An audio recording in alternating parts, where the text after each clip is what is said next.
wanted to do, because if folks don't know, she directed Ali Wong's last special, Always Me My Maybe. I know you can make us laugh. Was that the part that drew you in, or was you really trying to make us also get a little bit scared? Yeah, I mean, I'm just like a fan of the genre, and so when I first met with Jason and his team, like it was basically for me to just be like, I'm a fan. After Always Be My Maybe, and then this kind of we were like, let's figure out what it is that we can do together. Like anything I do will always have a streak of comedy. You know, I'm never gonna do like Remains of the Day remake or something like that. You know, there'll be some sort of element. So this just made sense for us, and these guys were so supportive of the whole thing. Jason, I know when you have these meetings with directors, and they happen really often, especially right now, as so many people are so interested in horror, I think it is almost like casting in a certain way, because you guys are looking for the right director with the right script, the right idea. What was it about those first meetings that you guys knew that this totally killer 80s, playing with time comedy, that Ninotchka would be the perfect director for it? Well, we had lunch at my house, right? When I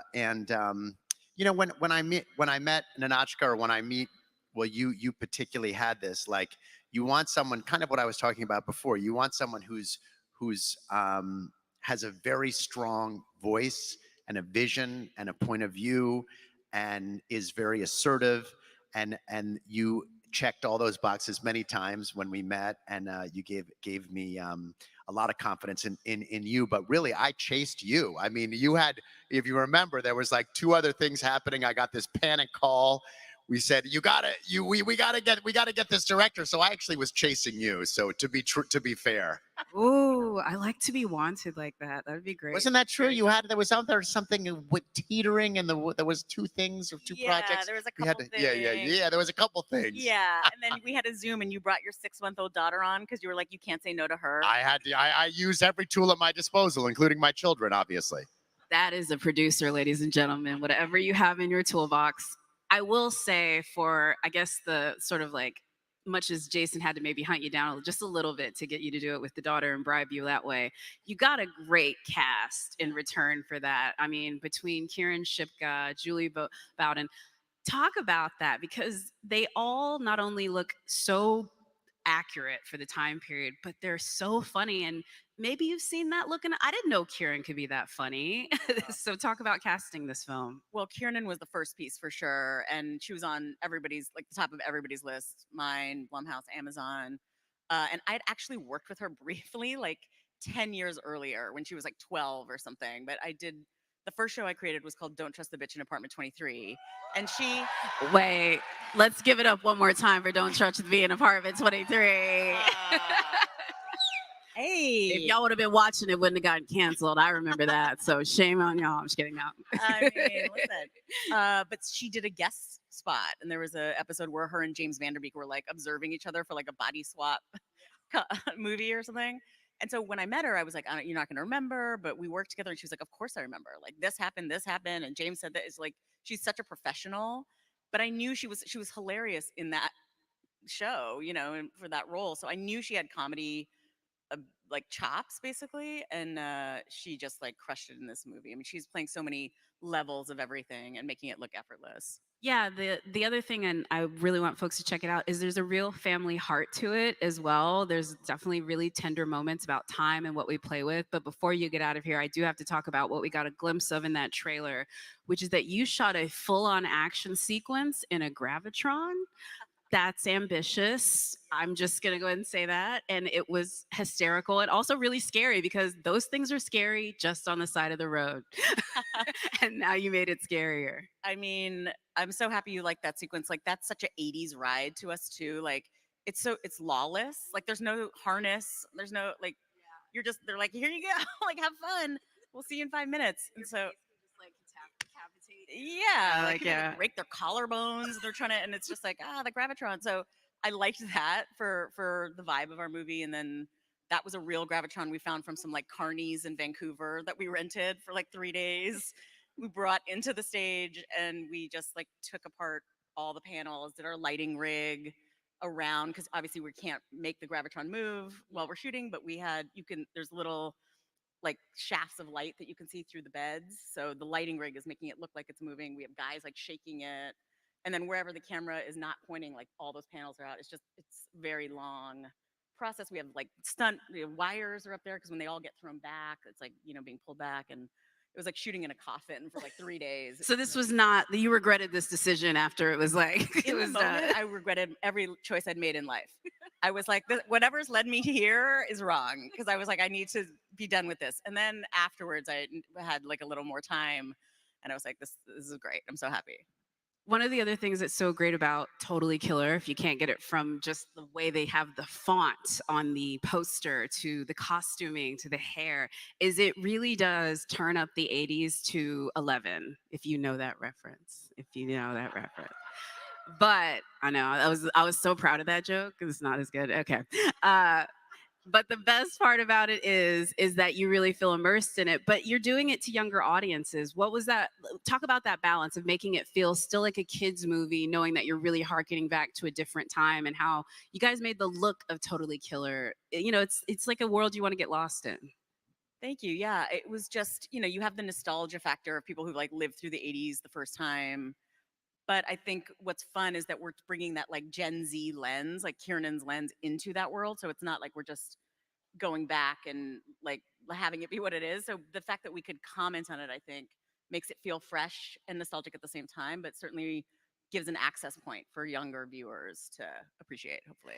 Jason, I want to bring it back to you real quick before we get out of here on Totally Killer, because we have more. They have so many things coming from Blumhouse. We have to get as many on this panel as possible. But I want to talk about the idea that Blumhouse is committed to not just a certain type of horror. You guys do every type of horror, and the comedy has been a huge part of this place from the beginning. Even the films that weren't maybe hard comedies, you guys very much leaned in comedic elements.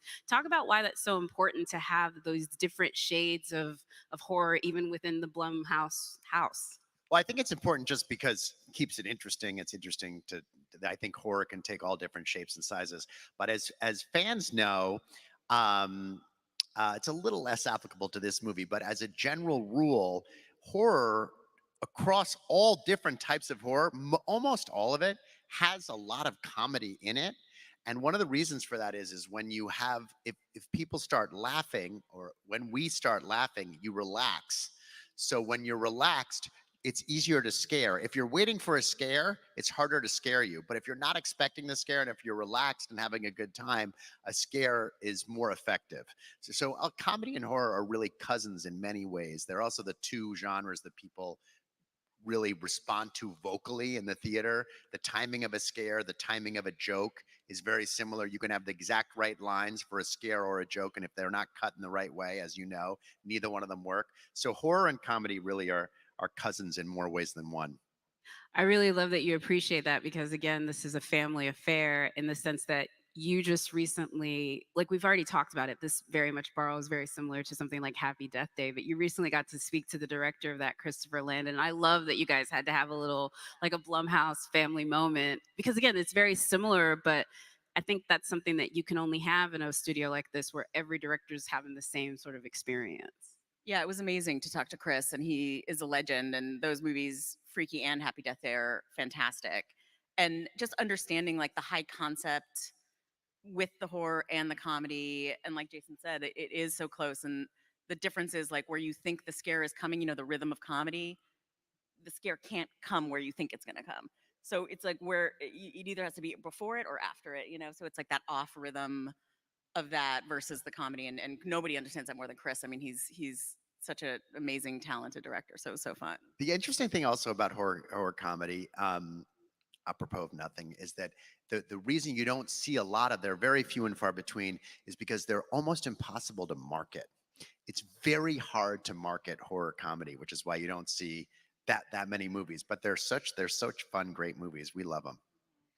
I want to get one more question because we really didn't talk a lot about her, but another big part of this one is Judy Bowen, like just everything that she's done on Modern Family, but to see her in this one, I would really love for you to talk about her and the adults of this because they also, because of the time element, what they said at the beginning of the movie is really what helps you identify these younger versions as you see them later on in the film. Yeah, I mean, the adult cast is fantastic, starting with Julie. And I had known her, we were both doing our TV shows on the same lot. So I knew her like kind of socially. And so I called her and I was like, hey, it's this you're not in the movie that much, but you have like some pretty amazing moments. And she sent her the script. She read it and she was like, I'm 1000% in. She's like, I want to do all my own stunts. I was like, great. She's like, I don't want to get thrown through the coffee table and I don't want to get thrown on a marble counter. Everything else is me. And I was like, okay, great. Giddy So up. she came in and we like rehearsed with her. She worked with the stunt team and she just like went for it. Also, you did get to bring back one of your always be my maybe collaborators, Randall Park. Have a feeling that was probably a quick text like, hey, let's do this together. Totally. I just texted him the address. I was like, show up here at 9 a.m. I didn't tell him any other details. But what was it like? Because I know he brings that great comedic timing on set. So just the energy that he brought on set. And I'm sure there was probably, I've seen from the blooper, they kind of do a little bit of a blooper reel at the end of the movie on the thing. And I'm like, I know he had moments where Oh, he was yeah. just cracking everybody up. He's so funny, so talented. I would work with him for the rest of my life if I could. And it was fun to see him in this role because he plays like a small town sheriff who's kind of an asshole, you know, like just like dismissive of this young woman and like favors his own daughter and is just constantly blowing smoke in her face. And it was just a different color for him. And he was so funny. Absolutely love it. Well, I want to thank you so much for the film. Everyone, Thank please you. check out Totally Thank Killer you. on Amazon Prime. Jason, Thank you, thank you so Nanachka. much. I really appreciate it. Thank you. Please say thank you. I'm like, I got to get up quicker. Our next victim. I know. We were in the 80s. Now let's go and dive into the cool pool because our next feature that we're going to talk about is Night Swim. Let's take a Night look. Swim.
And with that, everyone with a pool at home starts to freak out. I'm not going to tell you guys any more about this. Why don't I bring out the director of Night Swim, Mr. Bryce McGuire?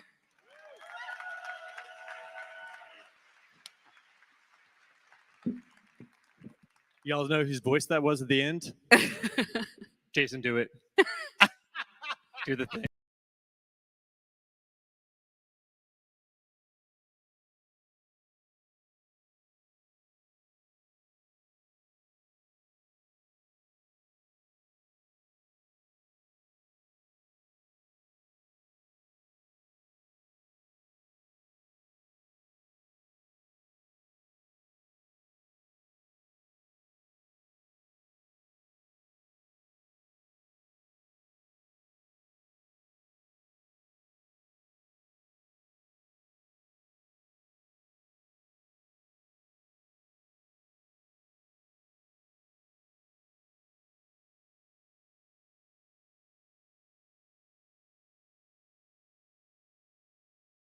Lights flicked off, and was just convinced that that shark was beneath me rising toward my feet.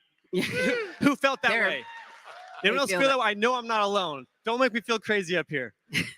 They were with you. They're with you. That was the origin. I mean, truly, like it was me seeing Jaws at like 9 years old and being in the pool at night and just like, I know rationally this pool is 9 feet deep and it's 22 feet wide and 40 feet long or whatever.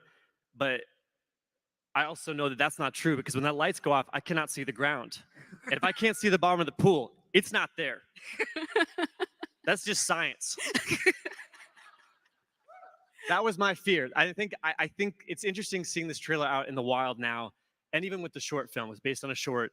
It was a little bit validating to be like, oh, that phobia is not just mine, but there's a universal aspect to the water, even in a place that should be safe, and domesticated, and fun, and sexy. It feels like we're not in our element anymore. We're not at the top of the food chain, Oh, wow. right? See, he says it with such a smile, but I'm just up here being like, I really like my pool, and this is going to be not great. But Jason, I want to ask you sometimes when you meet these directors what makes you say it, but I can definitely tell with this individual right here, this infectious sort of like terror was probably there. I'm guessing it was maybe a film festival. You saw the short, and then you guys. I mean, look, but can't you see he's demented? I mean, I mean, we always look for a certain dementia and a certain joy and a reveling in scaring and upsetting people. And clearly he has that in spades. His short was great. I'm sorry, Mom. This was I love you. yeah, this was, I am too. This was a movie that we just did, obviously, Megan with Atomic Monster. We're concluding our merge with Atomic Monster. It's not quite done yet, but it's very close. And this was something that that company had fostered and brought us. And it's really, you know, the Megan and Night Swim. These are the reasons that we're gonna work with these guys. They work differently than us, and that's what's so fun about the creative business. There's no the second you have a formula, it doesn't work. You can't have a formula. And you developed a relationship with James and Atomic Monster for quite some time. And I think it was in the process of Megan where they brought this to us, and we got very excited. James in particular is terrific at making the ordinary upsetting. He's got such a great imagination. I mean, they just did The Nun, and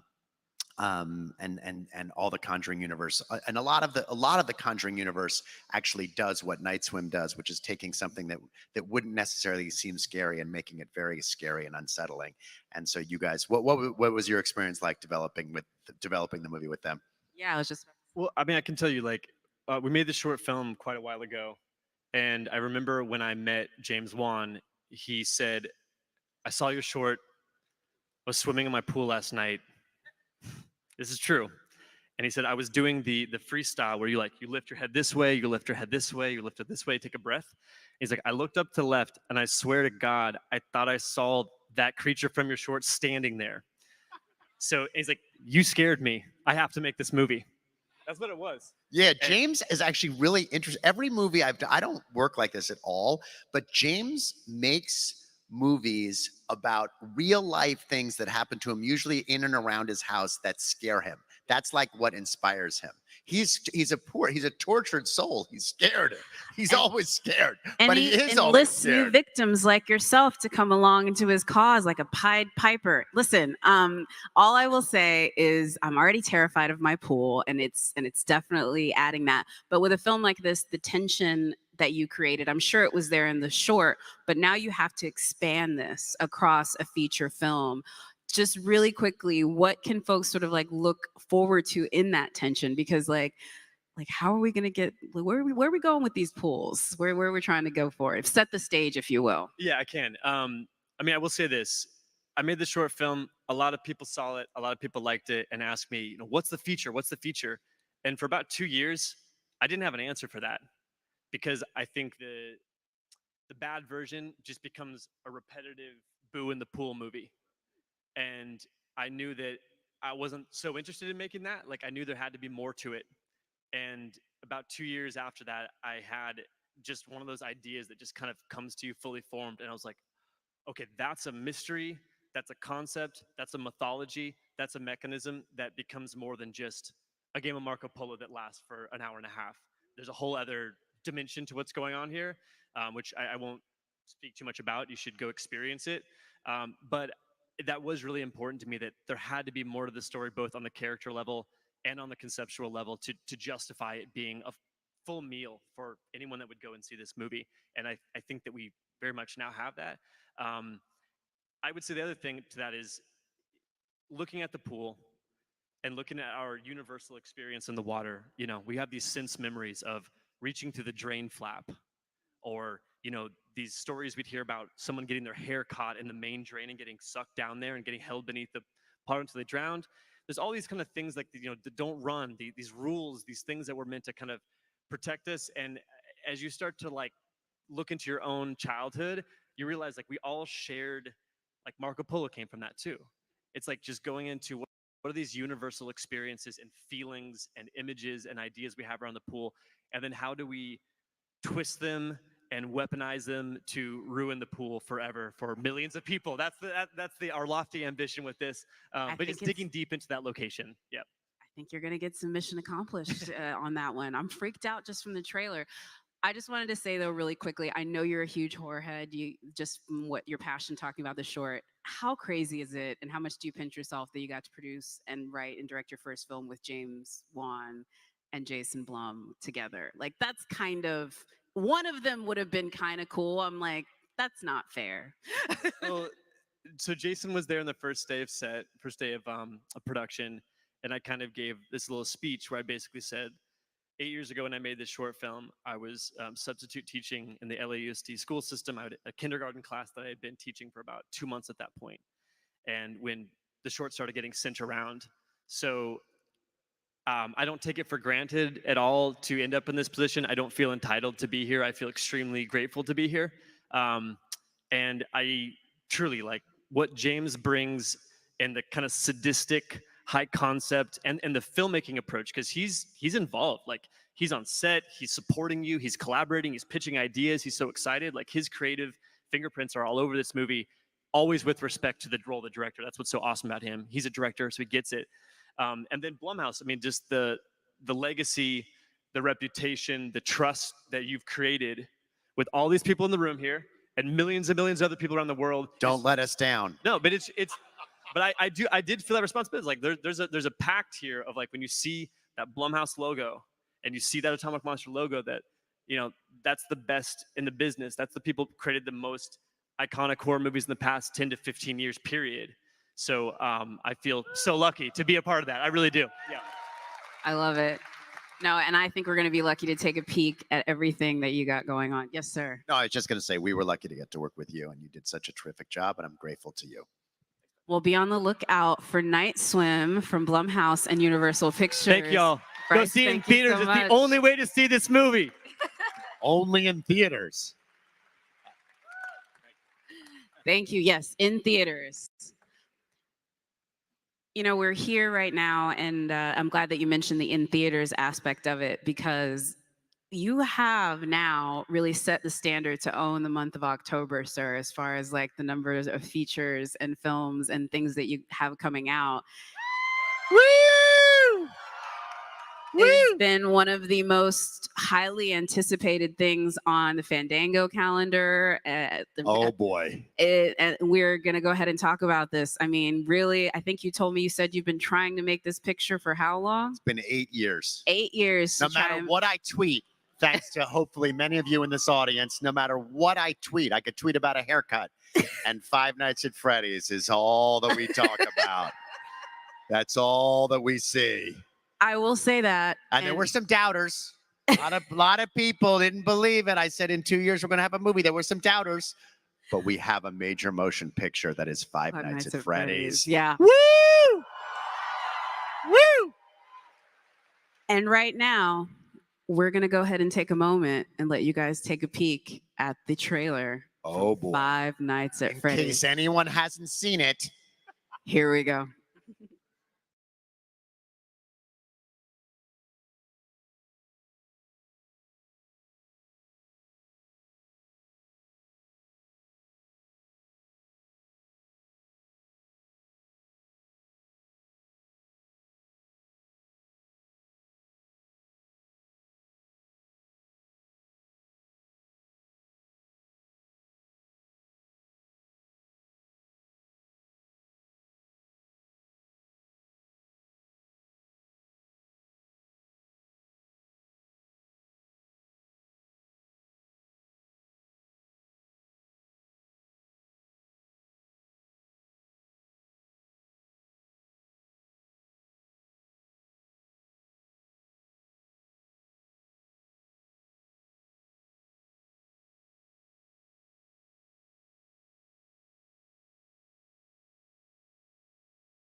a job for you.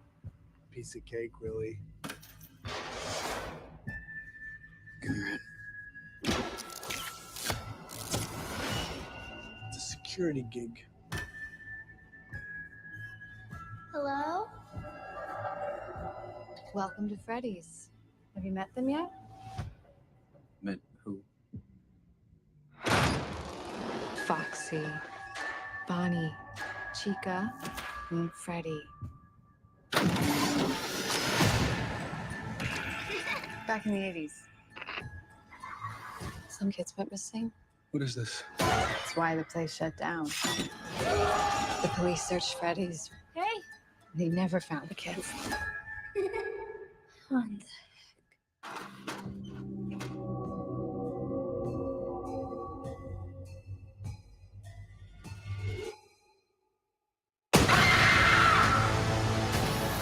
Ghost children possessing giant robots? Tell me how to stop them. You don't. It's too late. He's coming.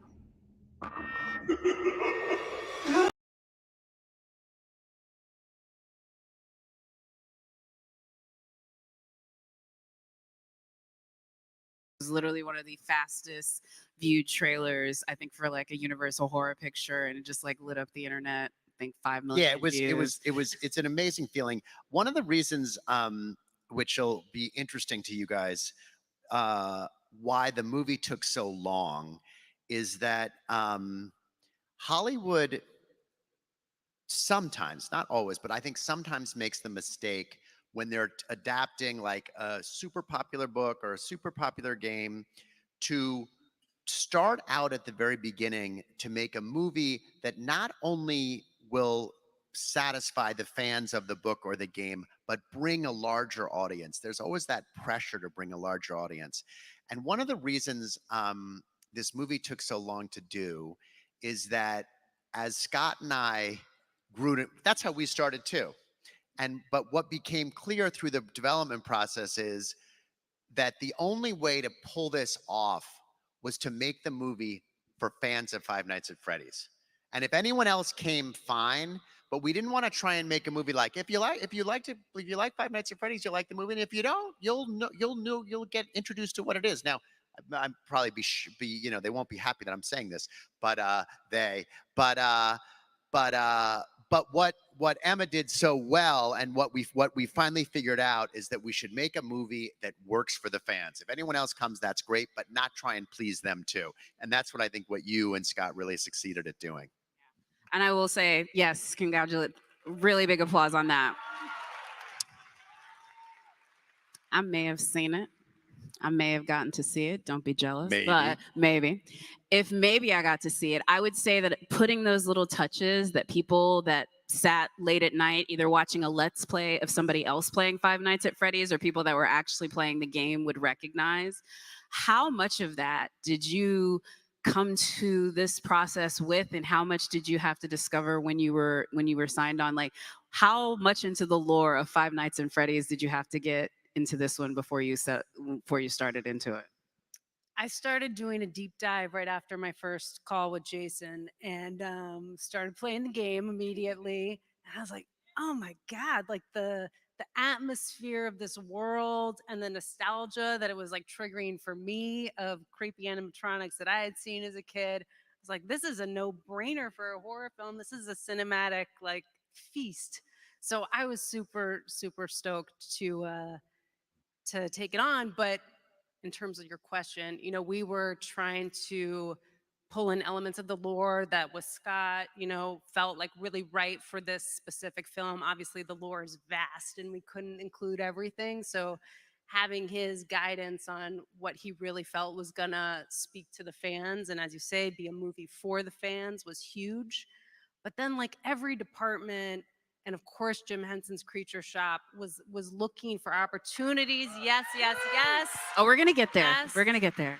They were looking for opportunities to make it totally authentic to FNAF, and also pull in Easter eggs and pull in little details that we knew were just going to make it rich, and hopefully every frame of this film has things to unpack and savor throughout. So I love that you mentioned that you wanted to bring in the FNAF fans, because I would say in casting this, I found out later you really did enlist the fans, in the sense that Josh Hutcherson, I found out through reading on this, was literally so pumped and such a big advocate to be a part of this film.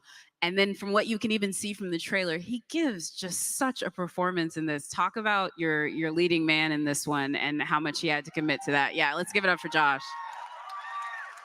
yeah, give it up. I mean, Josh is almost in. He's not in every scene, but it's very close. He this movie hangs on him, and we knew that the character Mike was going to be make or break for this film, and we needed someone who felt as deeply invested in finding the authenticity of that character as bringing the authenticity of FNAF to the movie. So we were really building out character arcs that hadn't been explored in the same way in this film. Um, and and he was just diving deep every day and had so much fun too. And the young actress Piper Rubio, who plays his younger sister, is 10 now. She was 9 when we were shooting, and that's about the time that Josh started acting. And their bond was so immediate and really resonated on screen and off screen. So that was super special. I really want to talk about, yes, the young actors involved in this, also the animatronics, but I will start with you, Jason, because when you commit to this one, I would definitely say from a producer standpoint, I know you guys definitely like to operate small, but the look of this one had to be so perfect and everything in it. Was that early days that you guys decided to work with Jim Henson and the creatures department, because they really are such the gold standard? Or when did that sort of pairing with this come together? Well, every movie starts out with the following conversation. The director or the writer, whatever, they say, we want to do everything practically. And the producer says, okay. And then he goes, and then the studio, the financier, and then it never happens. Then you get to actually what that means, and you never wind up with practical effects. And this, Emma and Scott set out to do it practically, and we did it practically, and it makes a huge difference, which was great. And it always happens in the beginning, but it never winds up in the movie. It makes the movie so much better. I can't stand CGI. It throws me out of the movies. It's like I'd rather watch a cartoon. I can't stand it. And Scott and Emma really agreed. We didn't start talking that much about those things until we found, we talked to a lot of directors before. We were working with many different directors, and it took Emma to bring it home. And it wasn't until we found the right director, that was Emma, that we started talking about those kind of things. And I'm really, really glad that we did. And I'm really glad, I think Emma and I were both really glad and lucky to have Scott had a very firm hand on this from the beginning, scripts through pre-production, production, post-production, marketing, and we were lucky to have him as an incredible partner all the way through this process. Yeah, Emma, I want to talk about that too, because obviously there's the committed look of Five Nights at Freddy's, and you can just tell from this trailer it's very committed to that. But translating a video game into the now moving world of motion pictures, there's going to have to be translation, things that add, things that leave, in regards to, the 5 characters that we all know and love and their detailing. How did you guys commit to that, knowing that you were going to be changing the format in the sense it was going to be much richer, it was going to be bigger, it was going to have to play to actual human bodies? How did you guys sort of map all that out? Yeah, it was really a step-by-step process, and we started with the original designs that Scott shared with us from the game, so that we knew we were, starting with the DNA of these characters that was accurate. And then just every step of the way, in terms of how the scale up was going to be, how the fabrics were going to feel and look, exactly what the dye was going to be like, and the color space, and the eyes, and the way these characters emote with their expressions.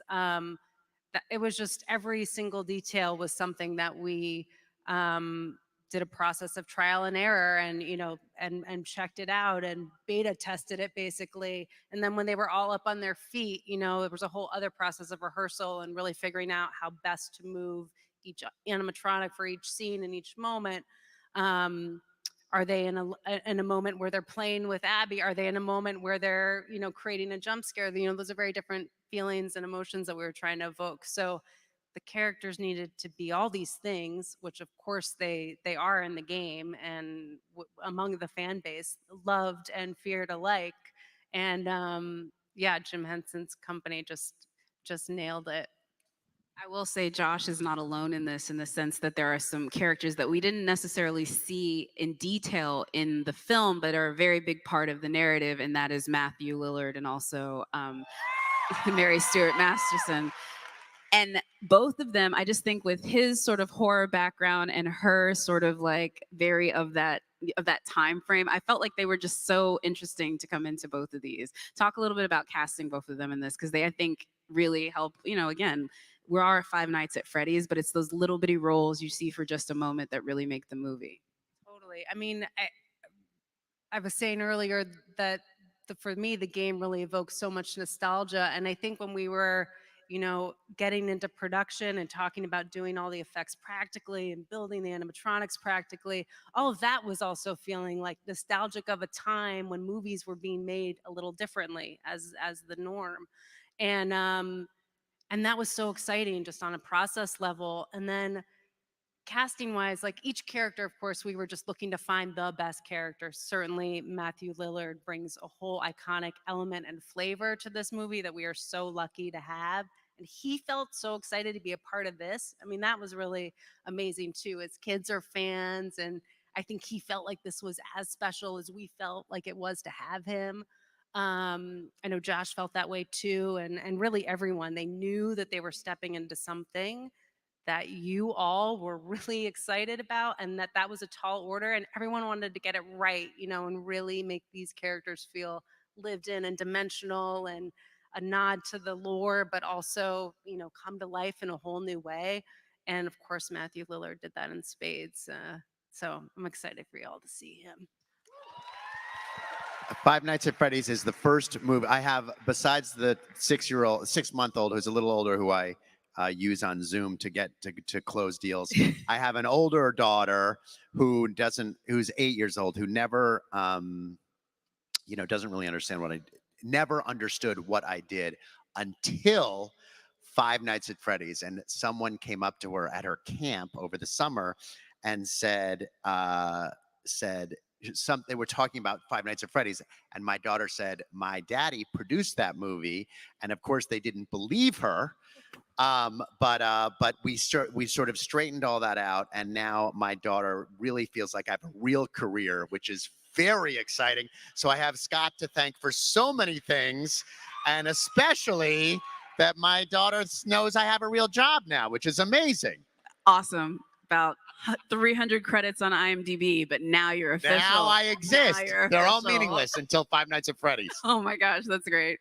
Well, let's be real. She shouldn't have seen most of them up until this point. She should not have. She doesn't see them. I mean, my God. No. That might be abusive to make your child watch most of your movies. Oh my God. Oh. No.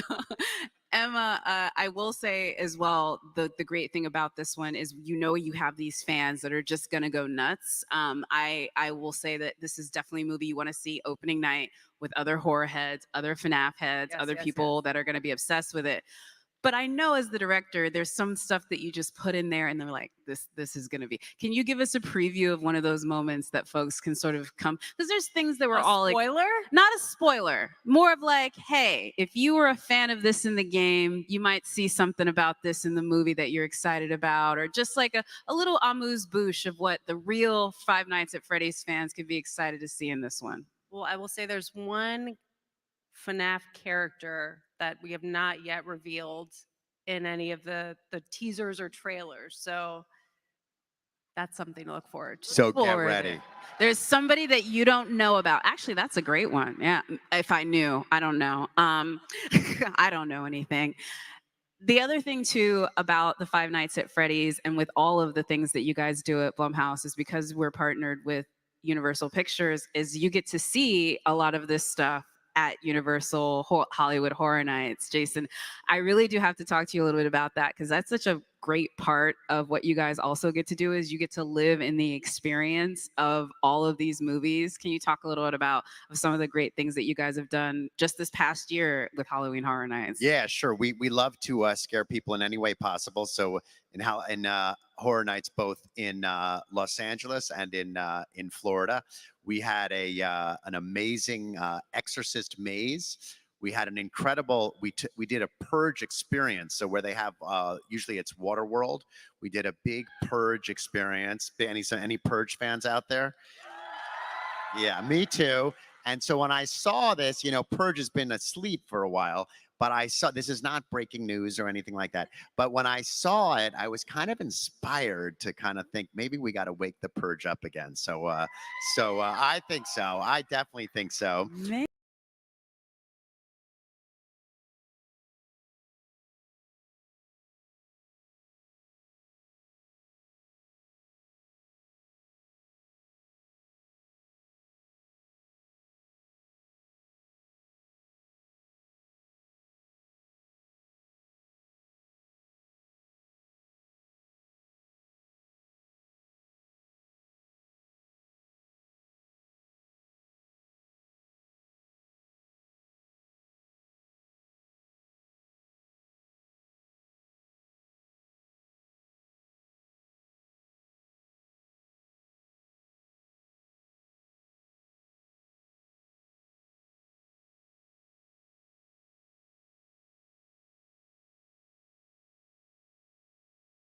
Gives us different ideas of things we can do in our movies. As much as I know we're sitting on the Tumblr stage of Comic-Con, there's a fan fiction out there of Megan and Mike Myers. I know there is. I Gotta don't know be. who's written it, but somebody has. This is the internet, ladies and gentlemen. Um, Emma, one more thing before you get out of here. I think that anytime you go into a film like this, there's like obviously expectations, but there's going to be surprises on set. Is there anything that really sort of surprised you about, again, adapting a video game, but really expanding it and just, how you guys had to approach it that way? Yeah, I mean, I think, as we've been talking about building these animatronics practically, we were in a little bubble doing that for so long, designing them, building them, testing them, and then we paired them with the cast in the pizzeria set, and the whole thing came alive in a completely new way. And I think seeing the cast interact with the animatronics and their first reactions to them, and then just creating these real live moments between them felt so unique to this project and so special. So that was fun. I really dig that. I mean, it would be so great if we could like show everybody like a clip from the movie, but like Universal won't let me. They're like Oh not no. about it. Unless you guys wanted to make some noise for it. I'm sorry. This is a Five Nights at Freddy's clip. Can we give it up? All right. Sorry, Universal. They made the right amount of noise. Let's take a peek at the clip from Five Nights at Freddy's.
All right, everyone. I want to remind you, Five Nights in Freddy's will be in theaters October 27th. Emma, I really have to thank you so much again, ma'am, for this one. I think folks are going to be absolutely terrified. Want to also thank Bryce McGuire, Ninotchka Khan, and of course, the founder and CEO of Blumhouse, Mr. Jason Blum. Anything to take us out of here? Thank you. I have a couple of you. plugs. I want to thank you for moderating. Thank you for my thank you to the terrific directors who are the authors of these movies. Thank you, Universal, my amazing team. Thank you, Blumhouse, and to all of you. Please, if you want to see things early that are cool and neat and different, go to blumhouse.com and sign up for our newsletter, and you'll have lots of treats. And thank you for being such terrific fans. We appreciate you and we love you. Thank you. Thank you, guys, and we'll see you guys next time at BLUMFEST. Thank you.